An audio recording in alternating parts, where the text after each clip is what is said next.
Hello and welcome to the Training for Influence podcast, Series 4. We believe that expert, tailored, engaging and values-led training has the ability to transform lives, and we think it's an absolute privilege to facilitate the learning of frontline professionals. So this series is dedicated to sharing stories and tips from experienced and inspirational trainers. Its aim is to encourage and support people who are facilitating training to deliver their very best every time. So welcome to the podcast today, Nigel. It's fantastic to have you here. Please could you tell our listeners a little bit about yourself, what you do and the training that you deliver? Sure, my name's Nigel Beckles. I am a certified relationship coach, an author. I'm also a workshop facilitator and I deliver training around domestic abuse. Fantastic. So that's a really difficult subject to deliver training in. Can you tell us a little bit about why you deliver training in that subject? Well, I grew up as a child. I witnessed domestic violence and domestic abuse.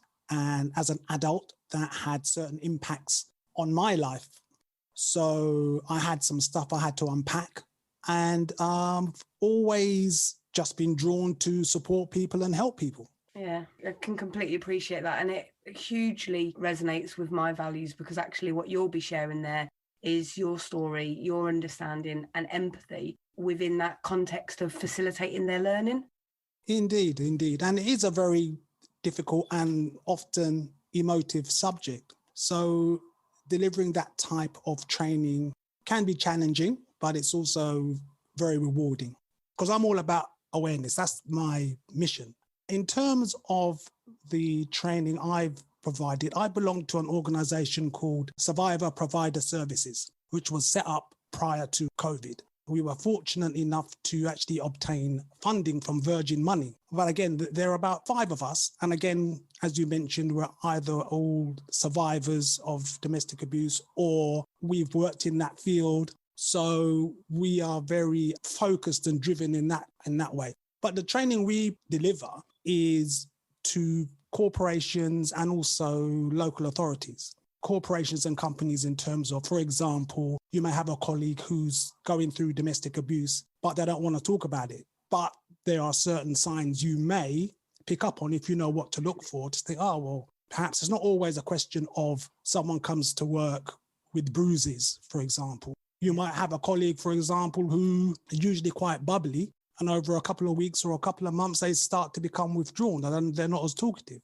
So that has been prior to COVID. That's what I was involved with. Obviously now with the advent of COVID, we are now looking at obviously delivering training online. That's the way of the world at the moment. I think as well, Nigel, very honestly, if I think back to our live online journey, we started last March when COVID hit. And not one of our customers wants to go back to face-to-face. So we've got lots of local authority, police and charities and such like. Some of them are going to do hybrid because what they've worked out, and we've done for the ones that we've got kind of long-term contracts with, we've done like a partnership approach with, because what they've worked out is if they keep some of it live online, then actually reduces the travel costs for their team and they can book an extra few subjects. So we do some specialist subjects like working with people who perpetrate domestic abuse and things like that. And they're the courses which, although they shouldn't be, are courses which they only select if they've got the money to, because they're not mandated. And what's happened, because they can reroute some of the travel money, is that they're choosing to do some additional learning. So going back to what you had said about you're going to be moving to live online, I don't think we'll ever go back from it. I think moving forward, at the moment, people are a bit zoomed out and a bit sick of it. But I think moving forward in like 6 to 12 months' time, I can see people cheering when their manager says, you've got a training day tomorrow, you can stay in your pyjamas. People will thrilled then, won't they, rather than travelling across London to get to a venue or whatever it is. As the Americans say, it's a no-brainer when you think about it. Because, I mean, even if you look at it from an employer's point of view, well, they're saving on overhead, saving on costs, saving on heat in an office, for example. For the employee, Well, they haven't got the travel cost of getting to work. As you say, you can roll up in your pajamas, jump in front of your PC. Promise to put trousers on. Yeah. So it's win-win, all the way around. But saying that, I firmly believe that the world generally was moving to an online existence anyway. I just think that COVID has just accelerated. I mean, for example, a lot of retail shops on the high street, etc., they were kind of struggling anyway. Yeah. Before COVID. We're all about convenience now, aren't we? Yes. So that's what drives what we're doing. Mm. And I think for me, so I get on my pedestal a little bit and rant about e-learning. And I have a real issue. So I worked within the charity sector, working as a CEO for a charity preventing sexual abuse. And I went into working within the sector, and I was around at a time where there was some huge, huge austerity measures and cuts about 15-ish years ago. And what we saw at that point was good services being pitched against each other. And when those good services were pitched against each other, they all had to come in at the lowest price they possibly could, which impacted on quality of staff, team members, resources, effectively impacted on the service that the person with vulnerabilities they received. And one of the biggest cuts that I saw was cuts to training. And it was everybody converted to e-learning, which at that point was seen like this magic solution because it cost a fifth of the price and people could do it at home, they could do it in their own convenience, and suddenly all of the services could save money. So I've had a real issue because I've seen, working in the sector since then, I've seen how e-learning doesn't do the same as face-to-face training at all. It doesn't challenge people's perspectives, doesn't widen their frame of reference, it doesn't pick apart stereotypes, it doesn't clarify unconscious bias, it doesn't allow you to have those safeguarding conversations at all. You just stay kind of... You're given information, and actually, very honestly, whether you retain that information before you consider the interpretation of it, whether you actually even retain it is anybody's guess. Of course, yeah. So I have a real issue with static e-learning, and particularly frontline organisations that have replaced all of their induction training with e-learning. I think that it's a road to nowhere with regards to actually values-based services and values-based decisions. So I was really against the live online stuff, and I've kind of had to eat my words because they're so different. They're like completely on different pages to each other, aren't they? Well, to an extent, I would, for me, it's about the content and it's about the delivery, but it's also about the person at the learning end, at the receiving end, because also it's going to depend on, have they got unconscious biases they're not aware of, for example. I mean, as you know, or you probably know, the famous or infamous Meghan Markle and Harry's happened. And there's a lot of talk around unconscious bias in terms of racism. Is someone aware they're racist? Is someone aware they hold racist attitudes? So it's a lot to unpack. Absolutely. And at the end of the day, sometimes obviously, as trainers, as people who deliver training, obviously we want that training to be the best. And obviously we want to make a difference because that's why we do what we do. But at the same time, I think, have to be realistic in terms of, someone is only to an extent going to absorb or learn what they want to learn. There's an old saying, I'm one for old sayings, by the way. This is the first one that I've heard. A man convinced against his will is of the same opinion still. Yeah. So a person's got to kind of be open to that learning, because otherwise, you could spend hours trying to deliver training, especially if you're talking about, sexual abuse. I mean, sexual abuse, domestic abuse, one of the refrains of many people, if they're talking to somebody about being in a domestic abuse situation, they'll say, oh, well, why didn't you leave? Well, that why immediately is a victim blaming statement. Do you know, Nigel, at the weekend when we did our Ask Me Anything, we got people to submit questions. And that was one of the questions that was submitted. Why don't people just leave? And it was so interesting because all three of the panelists and somebody who was watching live all at the same time kind of commented. One with somebody saying that's victim blaming. Somebody else was saying, why don't you ask, why are you causing harm? Somebody else had said, actually, we've reframed it to, why didn't you escape? Because it's far bigger than leaving. And immediately, everybody pushed back on that exact kind of phrase, which I just think it shows that actually awareness is raising around those stereotypes and that understanding. Well, yes, but then you have to kind of look at it. See, for me, I'm very much one for context. So if someone's going to say, well, why didn't you leave? It's like, well, are they saying that because they're ignorant? Not everybody understands issues around domestic abuse. It may be a genuine question with zero malice. However, for the person who's receiving that comment, well, why didn't you leave? Well, that sounds like an accusation. Yeah.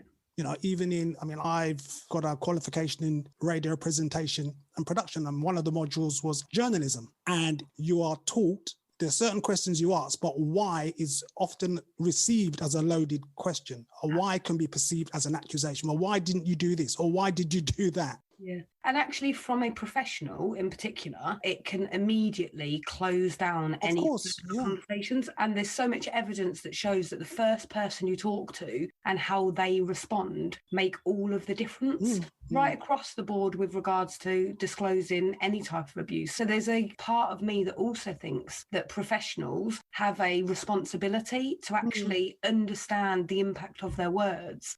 And it's why within the training methodology, the methodology goes expert, tailored, engaging, values-led. And within the values-led bit, there's 4 key elements. But one of the key elements is that actually every training session that we develop or deliver is delivered from a trauma-informed perspective. For exactly that reason, you don't have to know the detail of everybody's background that you're working with as a professional, but actually you need to deliver all of your services with that trauma-informed perspective, so it doesn't become a barrier to them reporting to you. So yeah, I completely concur with you. It can just shut people down. And in some ways, I appreciate what you're saying about kind of the ignorance. Do they just not know? Within training, it's really important to be that safe space so people can ask those questions. Oh, of course. However, within their role, they absolutely have a professional responsibility to ensure that they do have the right language, particularly if they're working with people who are particularly vulnerable, have complex needs, or within services that are on the front line. And also if they're traumatized, because being traumatized for someone who's experienced abuse, as you know, is a very common occurrence. And sometimes a person doesn't even realize they've been traumatized. That's certainly been my experience, and I do coaching as well. But in coaching, see, sometimes I get approached by people who are currently experiencing domestic abuse. Right. And I always refer them on to someone who's qualified to deal with those issues. Because yes, I'm a certified relationship coach, but coaching is about setting goals for the future. Therapy and counseling is about unpacking issues from the past, so you can then move forward. So I'm very clear in terms of the distinctions in terms of delivering support, because training is one thing, delivering support, especially in terms of someone who's been through or going through domestic abuse, is another ballgame.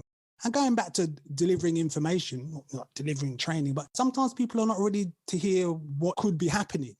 Yeah. Because as we know about cognitive dissonance, people are in denial. Some people are even too traumatized to actually think clearly. Yeah. So it's a lot of responsibility in terms of delivering that training effectively. Yeah, I completely agree with you. And I think it's difficult because there's 2 things there. One of the things is you've got to meet people where they're at, haven't you? And judge as a good facilitator. Like we always say, we don't train, we facilitate learning. Yes. And a good facilitator meets somebody where they're at, and then they use lots of different learning styles, but both emotional and academic kind of intelligence to be able to bring that subject alive in a way that the person can connect to kind of move them forward. But you're right, some people will move leaps and bounds and they're ready for that movement. Other people might literally move a metaphorical millimetre because actually, for whatever reason, there's some real barriers to them kind of engaging within that learning. And quite often that is to do with their frame of reference. But sometimes it's also trauma that they've experienced and that they're blocking out, or that the recognition is actually something that will have a negative impact on them as well. And it is, you're right, it's a huge responsibility for facilitators, particularly if you're delivering such an emotive subject. And that's one of the challenges actually with live online, we're delivering our Train the Trainer course, part of it, to a local authority next week. And there's a variety of trainers, there's about 15 of them, and they all deliver emotive subjects from domestic abuse, safeguarding, suicide prevention, things like that. And actually, the local authority have really struggled to persuade their internal trainers to deliver these services, these training courses, live online. And not because of the technology, because actually most of them have got used to the technology during COVID, because that's where they're doing most of their meetings, but actually because they're really worried about how can you emotionally support somebody live online? How can you really be aware of how somebody's feeling, how somebody's reacting, and be able to really safeguard them. And so the session that we're doing next week is a part of our live online module from our Train the Trainer course that really specifically talks to how to deliver an emotive subject live online, how to look after somebody's well-being, and what kind of techniques there are to really ensure that somebody's safeguarding within the training. So it's not, when you're converting a course from face-to-face to live online, it's not as simple as, okay, now I need to consider these learning styles. I need to adapt this activity to meet these needs. I need to make sure that I know my technology and things like that. It's not as simple as that when it's an emotive subject, because actually we've got a far higher responsibility, I believe, to all of the delegates, because they've all got their own current lives. They've also got their own history, and they're trying to undertake a really complex role. So it's like we've got added responsibility, but one that should be, I guess, recognised as a privilege. And that's how I feel when we go out and deliver these types of sessions. I'd like to take a brief interval from talking to our wonderful guest today to tell you a little bit about Training for Influence. We're on a mission to help frontline services easily access quality, values-led training. That's why we developed our Train the Trainer programme based on the book Transform Your Training. We run 4 intakes a year, and each applicant is selected based on their current experience level and values.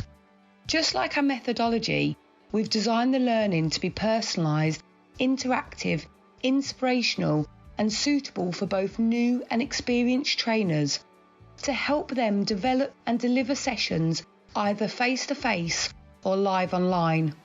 If you're interested in applying for our 12-week blended learning qualification, then please do get in touch.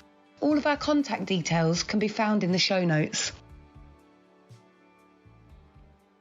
It's the potential to change someone's life for the better, hopefully. But I'm glad you mentioned learning styles, because again, that is something that I pay attention to, because everyone has different learning styles. Some people prefer reading the information. Some people prefer pictures. Some people prefer graphics. So when I'm putting together like a workshop in terms of content, I'm also always mindful of, okay, let me try and get a good blend, a good blend of both.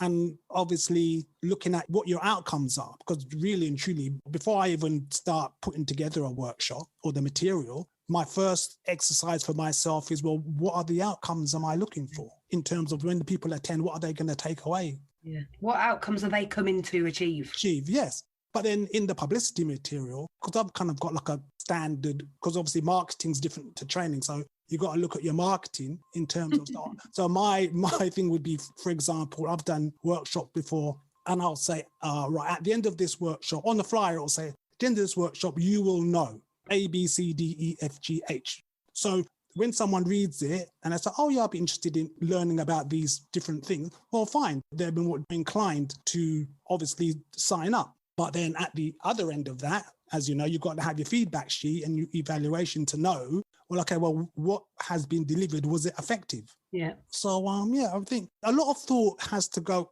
well, let me correct that. A lot of thought should go into it.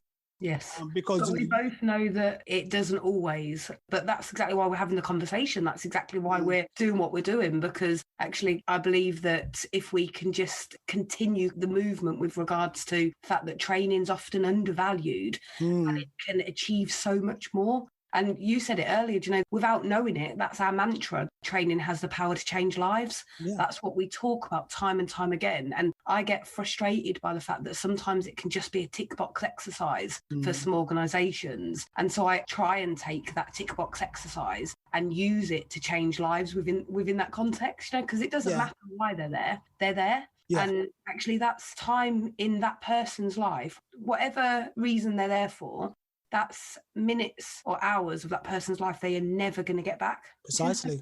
So it's a real privilege to have that opportunity to help them understand a subject better or to build the skills and techniques that they need to be able to deliver a more effective service. Oh, yes, most definitely. It is kind of frustrating. I understand what you mean when you say, well, organizations have been cutting back on their training budget, but often that's the first thing that goes. When the pressure's on financially, often the training budget is the first thing that gets sliced. So short-sighted, because people are your biggest resource. Precisely. Well, that is the challenge, isn't it? That's kind of the movement that we're trying to do at the moment with regards to training for influence, is actually connect people who are values-based expert trainers. Because if we can connect people, if we can have a community where actually they're the minimum standards, so you know that if you're choosing from that pool of people with that collective accreditation, what you know is that you're always getting an operational expert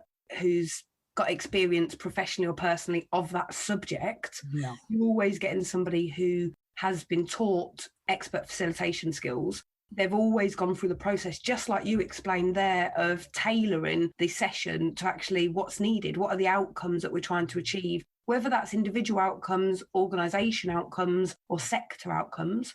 And then going on to like our fourth step, exactly what you said again, engaging and interactive, all those different learning styles and using all of those accelerated learning techniques. And then our final step, which we call the golden thread, is values led. So we very much believe that actually, if within every training session, irrelevant of what the subject is, you value your delegates, you role model value in your service users, and you take your values to that session. And that's where the interconnectivity with trauma-informed and unconscious bias and such like come into it. Then actually that session's going to be the very best it can possibly be. So our mission is to help people kind of recognise that, have that standard accreditation so that actually other organisations, individual services, they don't have to do that Google guess, do you know, of is this going to be a waste of time or is this going to be really powerful and change my life? Do you know, because it's worth too much for that. Yes. Well, I think one of the challenges you mentioned corporate in terms of, is the training going to change things on a corporate level or change the culture of the organization? Yeah. For example, I've worked within local authorities for 20 years plus. And so you know all about culture then? Oh, I know all about culture. I've also been a Unison rep. Oh, wow. Okay. Talking to an expert here then. Yeah, representing people up to employment tribunal level and obviously representing them in disciplinaries, etc. When the Macpherson report came out after the inquiry into the murder of Stephen Lawrence, I spent my own money and got a copy of the Macpherson report, which I still have. And he makes some reference again to the culture in organizations, which is a sense where the term institutional racism comes from, or systematic racism. But yeah, the culture of organizations, that's another important point, because what I observed in my time is that they would have very fancy mission statements and policies, but what was written on paper didn't translate into real life. Absolutely, yeah. So it is interesting when you look at it, because obviously you can read your feedback form from each delegate at the end of the workshop. And, so obviously you can gauge for each person, say, okay, well, what did they like, what they didn't like, what they felt they got out of it, etc. When you're dealing with the actual organization, how do you measure that? Because one would assume management will ask their delegates, well, what did you think, etc., and then feed that back to you. But that obviously doesn't always happen.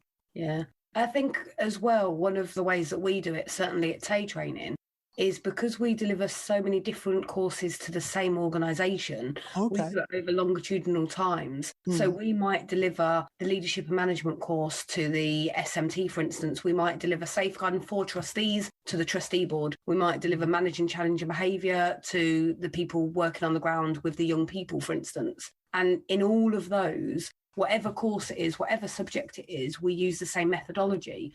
And because part of the methodology is the values led, in every single course that we talk about, we start with the organisation's vision and mission, and then we connect the subject to their vision and mission. We then, our introductions, always asking people about their why. So why do you do this job? You could be stacking shelves at Tesco's, but you've chosen to do this. Why? And that's to try and pull people away from that noise of this is happening outside of work. These are the austerity measures. This is this. It connects them back to, the reason I'm doing this job is because I'm passionate or I care or because of my history. It reconnects them. And then as we're going through the session, we lace everything to values-based decision making, because as a training company and as a methodology, interestingly, our aim is to obviously deliver quality training, but our mission is to interrupt the generational cycle of harm, poverty and abuse. And so the way that we do that is by helping frontline professionals be the best they can be. And so if we're then delivering training at different levels within the organisation, or going back time and time again, so for some we deliver all of their induction training, for instance, and we're saying the same thing, we're role modelling our values, we're highlighting their values, we're bringing parts in from the SMT discussions, etc.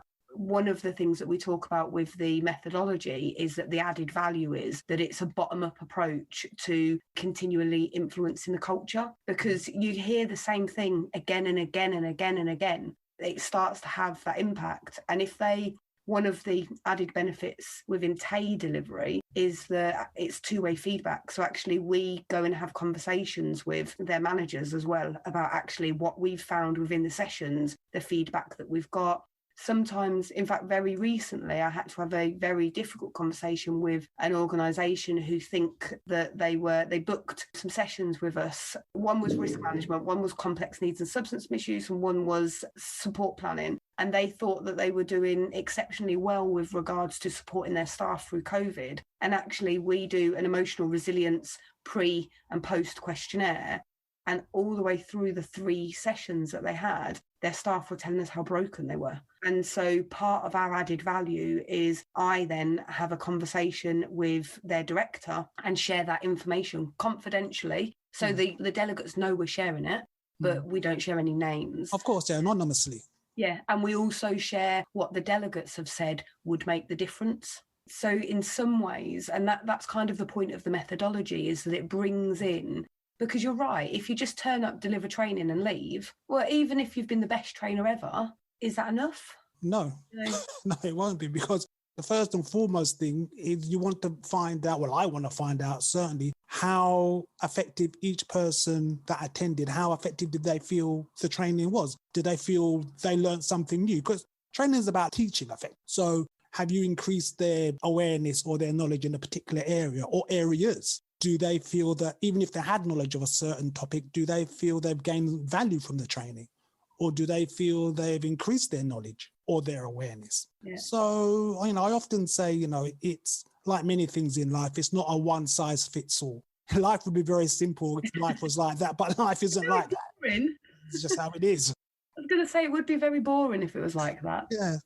Yeah, but when people are looking for solutions, often I've found they're looking for a simple solution. And sometimes in life there are simple solutions, but often they're not. I mean, even when I wrote my first book took me 5 years of research, because the book's about relationships. And I must say, when I started writing the book, I didn't think it was going to take me 5 years, but it's a research-based book.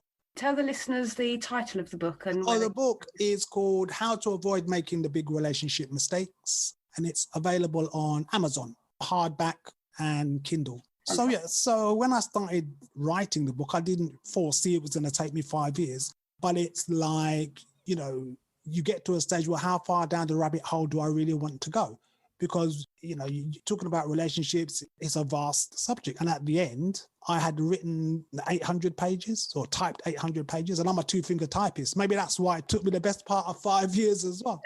But I found a very good editor. So we got it down to 400 pages. So where is it? There it is. Oh, fantastic. I'm going to look that out. Even the title makes me want to read it, to be fair. So well titled. Well, it was titled like that in the sense of CEO optimization considerations, keywords, etc., etc. Of course, yeah. And I've just finished a draft for my second book, which is going to be called How to Avoid Abusive Relationships, a guide to toxic personalities. That's another one I'm going to want to read as well. Both of them are right up my street. Thank you. So that's taken another best part of 5 years. But to be fair, I didn't have to start it from scratch in the sense of that I had material from the first book draft. Yeah. At the moment, I think I'm on about 450 pages for book 2. But when my editor gets her hands on it, I'm sure she'll trim it down a bit, as it were. But yeah, it's all about raising awareness. And even for the first book and the one I'm going to publish this year, it always states, or I always state, that this is a best practice guide. Because again, you can't cover every eventuality. People are complicated, do you know? Yep. But it's really interesting because actually your books, the organisation you're involved in, your training, it's all interconnected, isn't it? Oh, yes. Yeah, definitely. Because at the end of the day, it can be difficult if someone's going through domestic abuse or sexual abuse, it can be difficult for them to get access to services. That can be their first hurdle. But then actually connecting with somebody who actually knows what they're talking about and also has a level of empathy. I think empathy is so important when you're interacting with someone who's struggling or going through a rough time. So for me, I've been supporting people in one form or another for probably 20 plus years, easily. If I take into account my unison work, being a representative, etc. But I've always been inclined to help people, one. And two, I've always felt to myself, well, there's no point having all the knowledge that I've gained over the years and it's not helping anyone, or I'm not sharing it. To me, well, what's the point then? So yeah. I'm always sharing information, even in the support group I have on Facebook. And I post about maybe 2 or 3 articles a day, because even though the group's got 21,000 members, if I post something to that group, that doesn't mean all 21,000 members are going to see it. No, not at all. So I might repost articles sometimes, just repost them at different times. Yeah, so I'm very much I'm just raising awareness. I mean, I've interviewed probably 14 or 15 survivors of domestic abuse. I've also produced a podcast series on narcissistic abuse, which is a little bit more complicated domestic abuse can be complicated enough, but then if you're dealing with narcissistic abuse or sociopaths or psychopaths, that's another ball game. But I've done a 3-part series on narcissistic abuse, which is a podcast called Exposing the Narcissist in Relationships.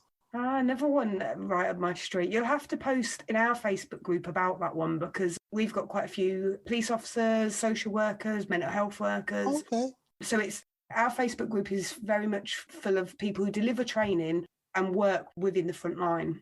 All right. Okay. So that's kind of the cohort of people that are in there, and that will be exactly what they would happily listen to. Yeah. Well, my podcasts are audio only. So the thing I love about podcasts, it's basically the same as radio in the sense of you can listen to it while you're doing something else. You can listen to it while you're washing the dishes or driving. Or that's exactly how I do it. Yeah, exactly. Yeah. Multi-talented and all that.